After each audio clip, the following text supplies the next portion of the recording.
ആഗോള സാഹചര്യത്തില്, അതായത് ഇപ്പോൾ US മിസൈൽസ് US-ഉം ഇസ്രായേലും കൂടി ഇറാനിലെ മിസൈൽ വർഷിക്കുന്നു. പകരം ഇറാൻ ഇസ്രായേൽ മിസൈൽ വർഷം തുടങ്ങുന്നു. അതായത് അമേരിക്കയുടെ യുദ്ധസന്നാഹങ്ങളൊക്കെ കൂപ്പുകൂട്ടിയിരിക്കുന്ന ഭാഗങ്ങളിലേക്കൊക്കെയാണ് ഇറാൻ പകരം മിസൈൽ വിക്ഷേപിക്കുന്നത്. അങ്ങനെ ഒരു യുദ്ധ സാഹചര്യം തന്നെ ഉടലെടുത്ത് വരികയാണ്.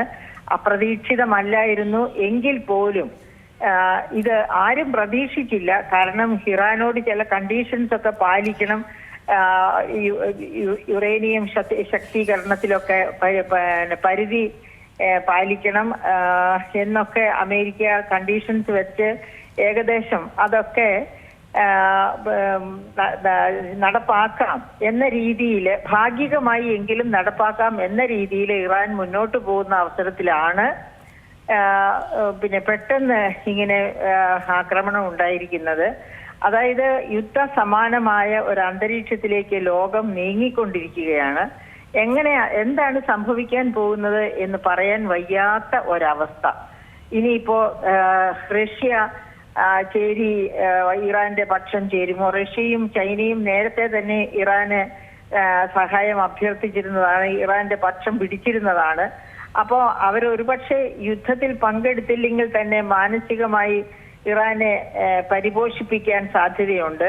അങ്ങനെയാണെങ്കിൽ തന്നെ ഇറാൻ കൂടുതൽ ശക്തമായി മുന്നേറ്റം നടത്താം. അതുപോലെ GCC രാജ്യങ്ങള് ഇറാനോടൊപ്പം ചേരുമോ? ഇറാന്റെ അടുത്ത സുഹൃത്തുക്കളൊന്നും അല്ലെങ്കിലും അവയെല്ലാം ഇസ്ലാമിക് രാജ്യങ്ങളാണ് എന്നതുകൊണ്ട് തന്നെ പുറത്തു നിന്നൊരു ശത്രു വന്ന് അവരെ ആക്രമിക്കുന്നത് കണ്ടുകൊണ്ട് നിൽക്കുകയില്ല. അങ്ങനെ ഒരു ശത്രു ഉണ്ടാകുമ്പോൾ അവരെല്ലാം ഒന്നിച്ചു നിൽക്കാനാണ് സാധ്യത. അങ്ങനെയൊക്കെ വരുമ്പോൾ ലോക സാഹചര്യം ഒരു യുദ്ധ സാഹചര്യത്തിലേക്ക് ഇതൊരുപക്ഷെ ഒരു മൂന്നാം ലോക മഹായുദ്ധമായി മാറുമോ? മാറാതിരിക്കട്ടെ എന്ന് നമുക്കൊക്കെ പ്രാർത്ഥിക്കാം, നമുക്ക് പ്രതീക്ഷയോടെ ഇരിക്കാം. അങ്ങനെ അപ്പൊ ഈ ഒരു സാഹചര്യത്തില് സ്വർണത്തിന്റെ വില ഒരു പക്ഷേ വരും ദിവസങ്ങളില്, അതായത് ഇപ്പോൾ ഈ കാണുന്ന ഈ യുദ്ധ കാഹളവും നിലവിളിയും ഒക്കെ പെട്ടെന്ന് അവസാനിപ്പിച്ചില്ല, അത് റഷ്യ-യുക്രൈൻ വാർ പോലെ നീണ്ടുപോകുന്ന ഒരു സാഹചര്യം ഉണ്ടായാൽ സ്വർണത്തിന്റെ വില 1,50,000 പോകാൻ സാധ്യതയുണ്ട്. അതുകൊണ്ട് ഉപഭോക്താക്കൾ വളരെ ശ്രദ്ധാലുക്കളായിരിക്കുക. അതായത് സ്വർണം നാളെ വാങ്ങാം, മറ്റന്നാൾ വാങ്ങാം എന്ന് വിചാരിച്ചിരിക്കേണ്ട, ഇന്നും വാങ്ങണ്ട എന്ന് തന്നെയാണ് എൻ്റെ അഭിപ്രായം. ഈ യുദ്ധ സാഹചര്യങ്ങളൊക്കെ മാറി 1,00,000 താഴേക്ക് സ്വർണത്തിന്റെ വില പോകുന്നത് വരെ വാങ്ങണ്ട എന്ന് തീരുമാനിച്ചിരിക്കുന്നതാകും ഉപഭോക്താക്കളെ സംബന്ധിച്ച് നല്ലത്. അതേ സമയത്ത് നിക്ഷേപം എന്ന രീതിയിൽ സ്വർണത്തിലേക്ക് നീങ്ങുന്നവരോട് അരുത് എന്ന് പറയുന്നില്ല. കാരണം സ്വർണത്തിന്റെ വില കൂടുമ്പോൾ നിക്ഷേപം എന്ന രീതിയിൽ എടുക്കുന്നവരെ സംബന്ധിച്ച് അത് ലാഭകരം തന്നെ ആയിരിക്കും. പക്ഷേ ഇപ്പോ നമുക്ക് സ്വർണത്തിന്റെ വില ഇന്ന് കുറയും നാളെ കുറയും എന്നുള്ള രീതിയിൽ ഒരു മുന്നറിയിപ്പ് നൽകാൻ പറ്റില്ല. അതിന് പറ്റണമെങ്കിൽ, സ്വർണത്തിന്റെ വിലയെ പറ്റി കൃത്യമായ ഒരു സൂചന നൽകാൻ പറ്റണമെങ്കിൽ ഈ യുദ്ധ സാഹചര്യം പൂർണ്ണമായിട്ട് മാറി ഒരു സമാധാന സാഹചര്യത്തിലേക്ക് ലോകം എത്തിച്ചേരണം. അത് ഈ ട്രംപ് സമ്മതിക്കുമെന്ന് തോന്നുന്നില്ല. കാരണം ട്രംപ് വന്നത് മുതൽ നമ്മൾ കാണുന്നതാണ് ഈ ആഗോള തലത്തിലുള്ള ഈ അനിശ്ചിതാവസ്ഥ.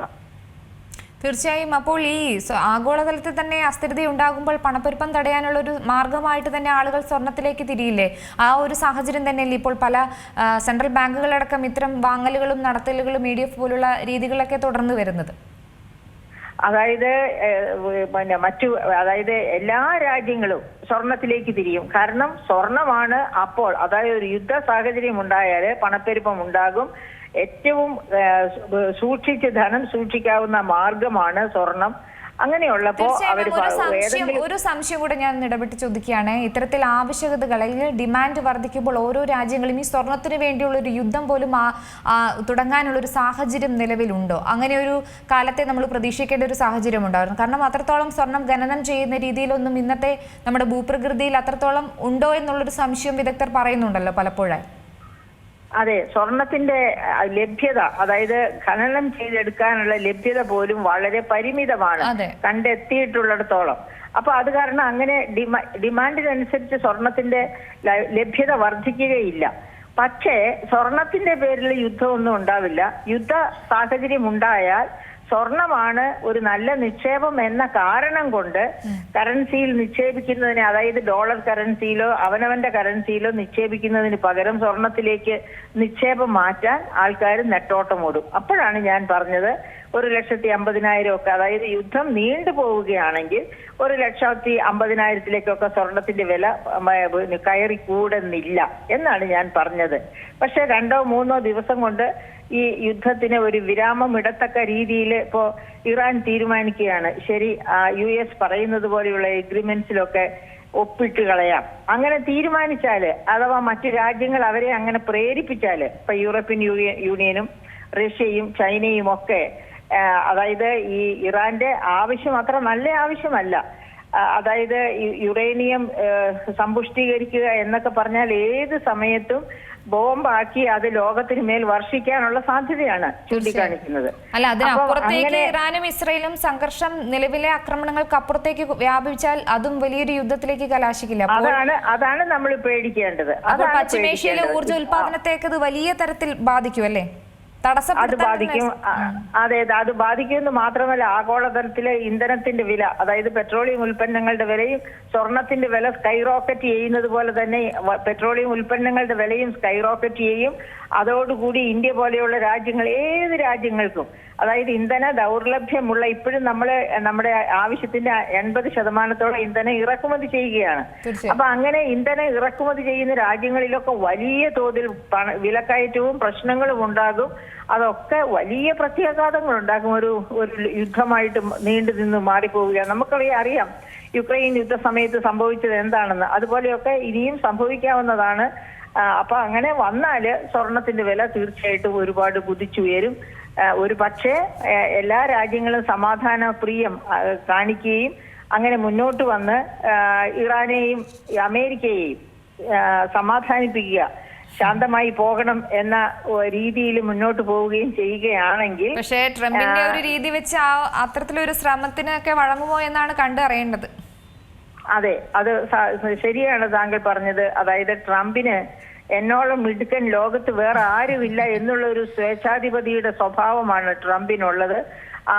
ഏറ്റവും വലിയ GDPയുടെ ഉടമയാണ് അമേരിക്ക എന്നതുകൊണ്ട് തന്നെ അതിന്റെ അഹങ്കാരം മുഴുവനും ട്രംപ് സ്വന്തം തലയിൽ കയറ്റി വെച്ചിരിക്കുകയാണ്.